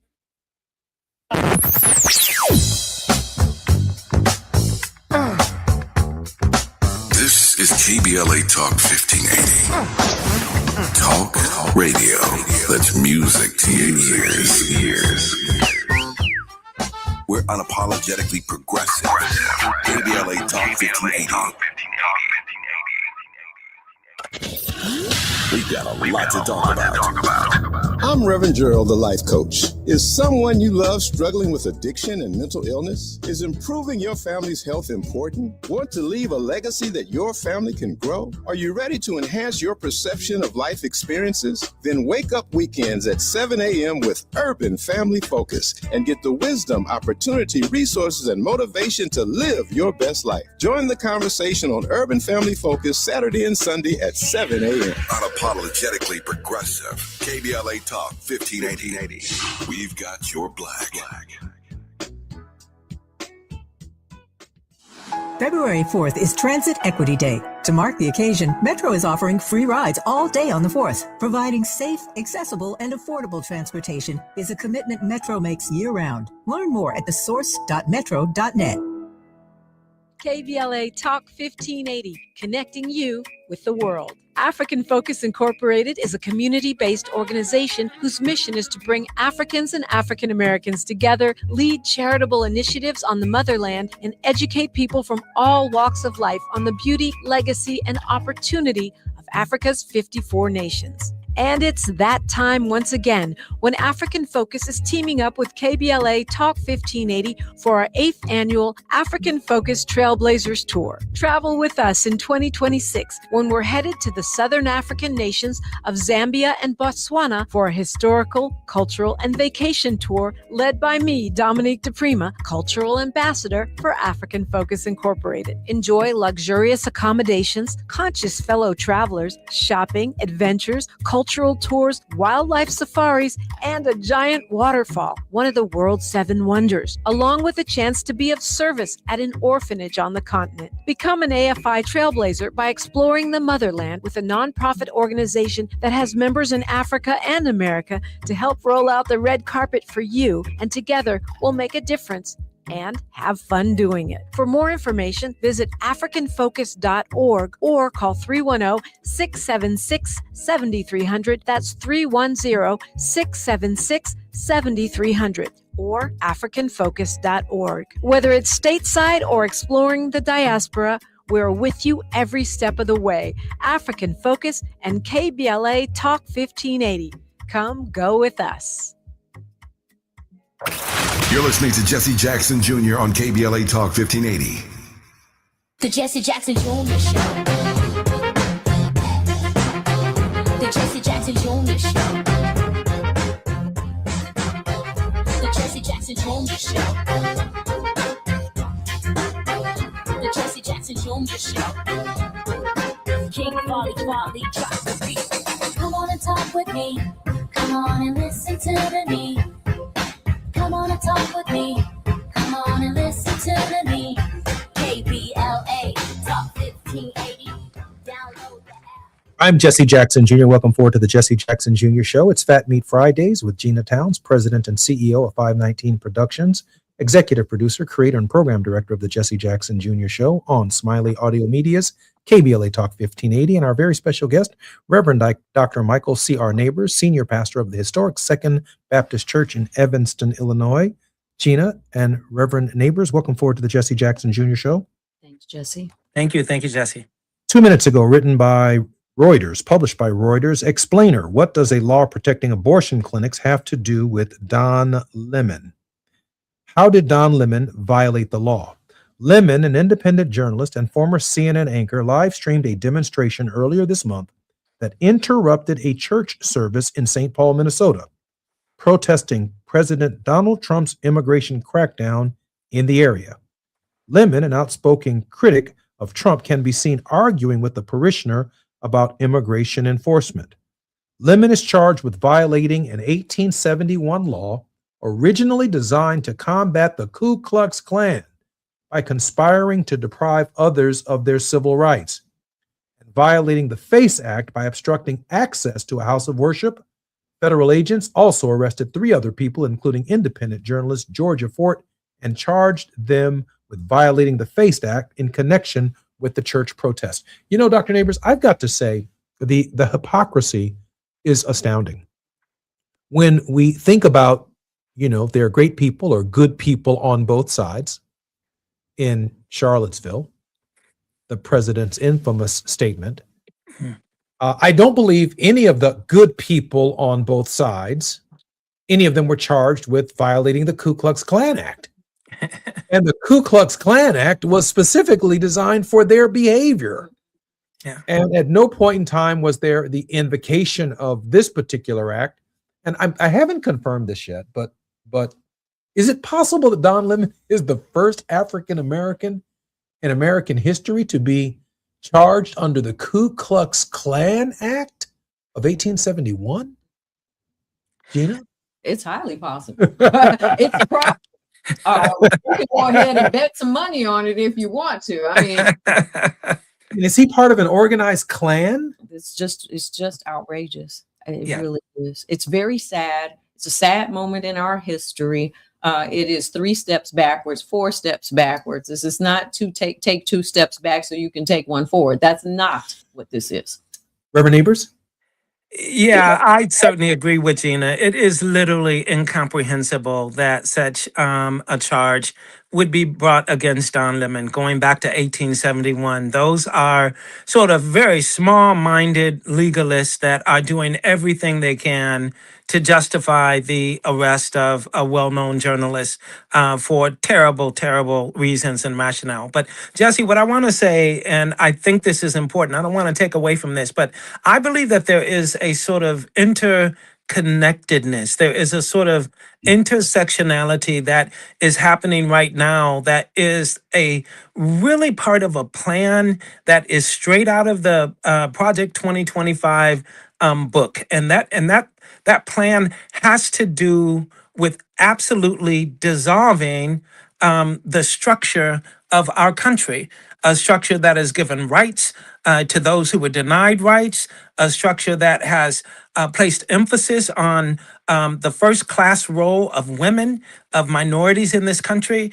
And so when we think about what is happening now with the destruction of the First Amendment with Don Lemon and with Georgia Ford and others, because I think others are going to come, you also have to include what's happening with the electoral process and how the FBI went down to Fulton County and now they're opening up an investigation that was closed 5 years ago. You also have to include what's happening with immigration and how they are sending off Black and brown bodies. That's also related to voting. It's also related to elections. You have to include what they've done to education, not only higher education, but even the banning of books. They're trying to dumb down America. You have to include what all of the injustices of the judicial system, of the legislative system, and of course we know about the executive branch. So I think that what they're doing is they're trying to bring so much at us at the same time that it becomes overwhelming.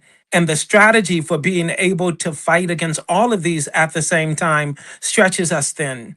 And I think that's a strategy that they're trying. And what we have to do is we have to be equal to the task, and we have to strategize, and we have to come together. We have to plot and plan. And yes, we have to pray as well. But all of that means that we have to put the focus of education back into the mainstream of society. And I don't know if you all recognize this, but I think that our country is sinking in so many ways. And I think a lot of that is due to the issue of education in our country. You all know 12th graders, for instance, were reading at a certain rate in 1970. That's dropped 60% as of 2020. It has gone down. That's for 12th graders. Of all of the people that were responsive to a poll that was taken about reading books a couple of years ago, Americans said that they read 5 books. The average American reads 5 books in one whole year.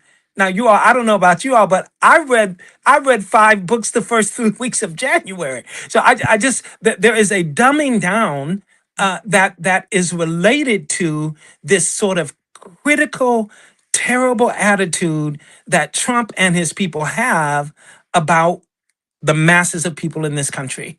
And so when you put all of that together, it seems to me, getting back to your primary point, yes, of course, they would use something like 1871, some obscure Ku Klux Klan law, because that's how they think. They think in terms of minimizing instead of maximizing intelligence and scholarship. You know, I'm thinking, and I already know what I'd like to ask you for the close at the end of the program in the next segment. You have wonderfully described and articulately, but carefully and deliberately described chaos. And so when we do get to our final word of hope, Dr. King gave us a challenge. Where do we go from here? Chaos or community? Yeah. And he must have given some reflection to the idea of what constitutes chaos. And as you said, so much is coming at us so quickly, so fast, and from so many different angles that it's almost incomprehensible or incapable of processing it. Before I turn this over to Gina, I did want to say that I doubt it very seriously if the average American reads 5 books in a year. And I know that you read 5 books in the first week of January, but there's no doubt in my mind that, you know, Americans are not reading that much information that quickly over the course of a year, where even a single book requires a level of reflection to read between the lines and to read the spirit energy of the author themselves. Gina? I while you were talking, Reverend Neighbors, Dr. Neighbors, I was thinking about the past 30 years. And some of this has been going on in the breakdown of and the degradation of our culture in general. And so this is not necessarily new. It is that people, when they see it actually crumble, when there's actually a break. It's one thing if you use watercolors or, a regular color and then it gets some water on it and it becomes a watercolor. That's one thing. But when the color is gone altogether, you pay attention to it. When it becomes night and there's no stars in the sky, you pay attention to it. So, I thought about the music industry. I thought about the film industry. I thought about the clothing industry and all of these things that have played a part in America and Americans not paying attention. And people around the world talk about it, but we haven't paid much attention to it. And the whole notion of reading and studying anything, certainly has gone by the way as a pastime for our kids. What do you think about that? I know we're short on time and we're going to have to probably discuss this at length when we come forward, but just to put that out there for you. Gina, thank you. Yeah, it is nothing new. And, Ecclesiastes tells us that there's nothing new under the sun. And I think that you pointed that out brilliantly in terms of the way that you have analyzed what has happened over the last 30 years. So I think there is a systemic effort on the part of people who are in control, who are predominantly white, if not almost all white, who are very, very wealthy, to control every single aspect of our society, every single aspect of our country. And I think there's always money behind that. There's always the sort of economic benefits of being able to have that kind of control. But I certainly think that's what's happening, and you hit it spot on. I love the way you two Princeton theological students, philosophers, ministers actually think. I'm Jesse Jackson Jr. You're listening to the Jesse Jackson Jr. Show on KBLA Talk 1580. I'm from Chicago Theological Seminary. More when we come forward. KBLA Talk 1580.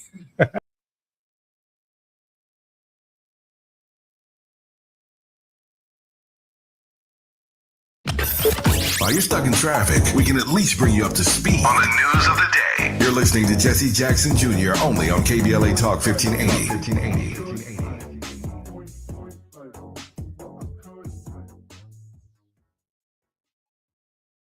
Looking for a purposeful and passionate way to make a difference in your community? Volunteer with our Senior Medicare Patrol and help prevent Medicare fraud. SMP volunteers work in their community, educating peers about healthcare fraud and how to prevent and detect it. Free training starts soon. Check us out online or at an SMP open house near you. We're on a mission to stop fraud. Join our team. You make a difference. Visit caSMPvolunteer.org. Wesley Financial Group is not a law firm. Ask yourself this question. Is it really worth holding on to that timeshare that you know you need to get rid of? Here's the truth. The average maintenance fee just went up over 17%. That could have been 117%, and there's nothing you can do about it. When you buy a timeshare, you give them a blank check for annual maintenance and assessment fees. I'm Chuck McDowell, founder of Wesley Financial Group. For 15 years, I've helped over 50,000 families cancel their timeshare. Not sell it, not transfer it, cancel it. Did you buy a timeshare because they told you it was a great investment and your maintenance fees would never go up? That's a lie. Are you ready to get rid of your timeshare once and for all? Simply call us and I'll send you our timeshare exit kit that explains all your options for cancellation. Call Wesley now for your timeshare exit kit. 800-242-1551. That's 800-242-1551. 800-242-1551. Let's do this. On the evening of Monday, January 26th, something special happened. Hundreds of people joined me for a live preview session on the anatomy of a great conversation, and we went deep, for starters, on the notion of curiosity. I mean, real curiosity. The kind that transforms how you connect with anyone, anywhere. We explored why most conversations fall flat, and I revealed 3 of the top 5 killers of curiosity that sabotage even the best communicators. But here's the thing. We only scratched the surface. The full 4-week journey begins Monday, February 16th with the Founding Members Cohort. This course is for podcasters, leaders, entrepreneurs, anyone who knows that your next great opportunity can begin or end with the quality of a conversation. Space in this founding cohort is limited, so go to TavishTalks.com right now. That's TavishTalks.com. Click register or scan the QR code. Don't let this conversation happen without you. KBLA Talk 1580. We've got a lot to talk about. KBLA Talk 1580, connecting you with services and solutions. If you need help getting your resume in order, finding job training, or landing a job, we've got 3 great options for you. First, the City of Los Angeles has WorkSource centers across the area offering free job support. The California Workforce Development Board can help you with everything from GED prep to vocational training at no cost to you. On the federal level, the Department of Labor's American Job Centers offer a full range of services for job seekers and businesses alike. Visit careeronestop.org, or for more info, just call California's Help Center or visit cwdb.ca.gov or call 916-657-1440. For the City of Los Angeles programs, go to ewdd.lacity.gov or call 213-744-7300. All these services are free to help you get your next job. This is a community call to action from KBLA Talk 1580. My son loves to fly kites, but my active psoriatic arthritis can sometimes hold me back. Now with Skyrizi to treat my skin and joints, I'm ready to go. Skyrizi, risankizumab Riza, a prescription-only 150 milligram injection for adults, helps with less joint pain, stiffness, swelling, and fatigue. For those who also have plaque psoriasis, 90% clearer skin is possible with just 4 doses a year after 2 starter doses. Don't use if allergic to Skyrizi. Serious allergic reactions and an increased risk of infections or a lower ability to fight them may occur. Before treatment, your doctor should check for infection and tuberculosis. Tell your doctor if you have an infection or symptoms such as fever, sweats, chills, muscle aches, or cough, or if you plan to or recently received a vaccine. With Skyrizi, there's nothing like clearer skin and better movement, and that means everything. Ask your doctor about Skyrizi today and visit skyrizi.com or call 1-866-SKY-RIZZI to learn more. Now back to more of Jesse Jackson Jr. on KBLA Talk 1580. The Jesse Jackson Jr. Show. The Jesse Jackson Jr. Show. The Jesse Jackson Jr. Show. The Jesse Jackson Jr. Show. King Volley, drop the beat. Come on and talk with me. I'm Jesse Jackson. Listen to me. Jesse Jackson. Come on and talk with me. Come on and listen to me. Here, KBLA Talk 1580.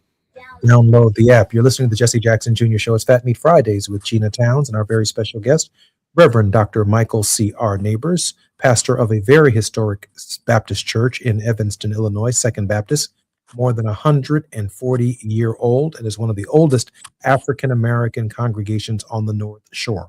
Pastor Neighbors, welcome forward to the show. I think Pastor Neighbors, welcome forward to the show. Gina. Yes. In the interim, I think Pastor Neighbors' microphone may be muted. I'm wondering if, because I do want to hear his word of hope at the conclusion of the show. Where do we go from here? Chaos or community? In this moment, we've never seen what the chaos could be. We've never seen it.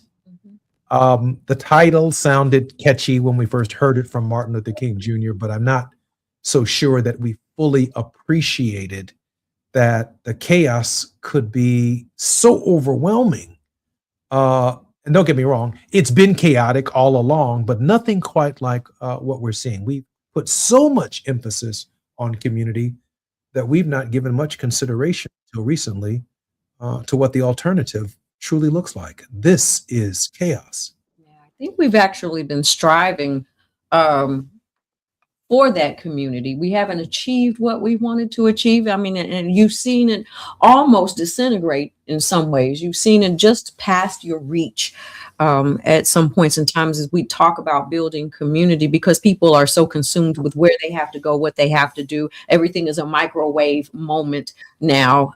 Even the time that we spend with our children, is all been subject to community building. I mean, there used to be a parent-teacher association where you would go and you had a partnership. Your neighbors were partners. Now we don't even know our neighbors. So the whole sense of community, but we got to get to it right now. We will have to be our neighbor's keeper. Pastor, I was suggesting to Gina, and again at the top of the show, which is about 2 minutes from now, can't wait to hear your word of hope centered around where do we go from here, chaos or community. I was commenting that while Dr. King clearly led us in the direction of community, and his period was chaotic for the times within which he lived, I'm not so sure we really prepared ourselves for the level of chaos that we're seeing today. This is a chaos beyond maybe even that Martin Luther King Jr. himself could have contemplated. Yeah, Jesse, I don't doubt that. I will say that at the end of Dr. King's life, and especially within the last year of his life, there was a kind of chaos that he was confronted with that I think most Americans were not aware of. I became aware of it as a Proctor Fellow. Sam Proctor was very, very good friends with Dr. King. And of course, when Dr. King stood in the pulpit of the Riverside Church in 1967 and denounced the Vietnam War, that created a tension. And that tension came from President Lyndon Johnson at the time and all of those who supported Johnson. So Proctor would tell us as we were studying under him that Martin Luther King Jr. really did wind up dying a very lonely man. He was isolated from the great majority of people who had sung his praises for many, many years. And so I think that was a kind of chaos. Of course, he wrote Where Do We Go From Here years before that, but I think he sensed it. But what we have right now, Jesse, I don't think anybody could have imagined that 50 years ago. I think that's absolutely right. Gina, maybe a closing thought before Pastor Neighbors takes us to a higher place. Just a quick question. Pastor Neighbor, how do we need to go knock on our neighbor's door right now?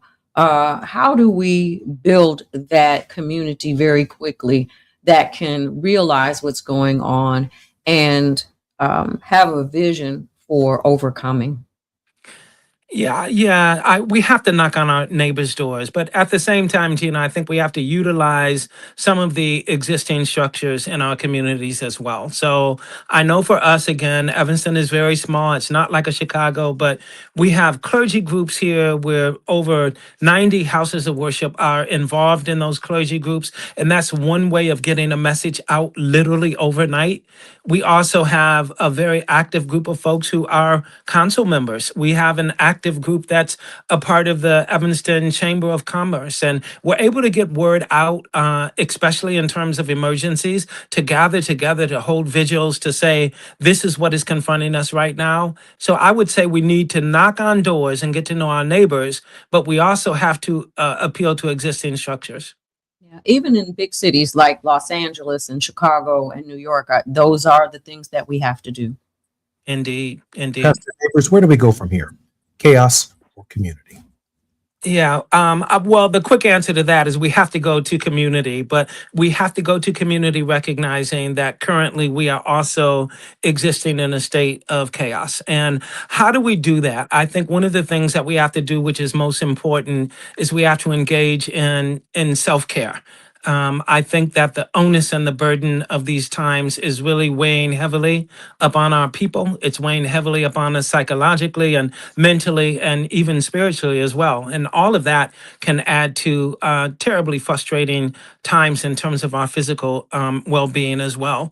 And so when I talked about reading 5 books, what I meant to say was reading 5 books in the first month of the year is a sort of catharsis for me. It allows me to be able to deal with some of these urgent realities that we're facing, because I love to read fiction. I love to read novels. And I read books like Dominion by Addie Sitchins and Ring Shout by DJ Clark. And I read Mike Dyson's Tears, We Cannot Stop, and What Truth Sounds Like. I also ended with The Message by Coach. So, that was allowing me to not only deal with the reality that we're facing, but to be able to get away from it, to sort of find myself absorbed in a sort of fanciful flight of imagination, which is so important. So I think that's a part of what we need to deal with these difficult times. Where do we go from here? We have to let folks know we are not fearless, but we are brilliant.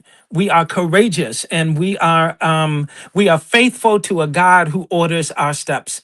And whatever we're facing right now, when we know that and when we recognize that beyond the shadow of a doubt, we can confront anything. We can confront our president and the administration. We can confront the FBI and Kash Patel. And we've got to remind those folk that they are not private armor bearers to the president. They work for the American people. As a matter of fact, they have 350 million bosses. And we are one of those bosses, each and every one of us. So when we know that, we're ready to move forward. I'm Jesse Jackson Jr., our pastor. Reverend Michael C. Neighbors has been with us on Fat Meat Fridays with Gina Towns. More when we come forward next week. I'm Jesse Jackson Jr. More on KBLA Talk 1580.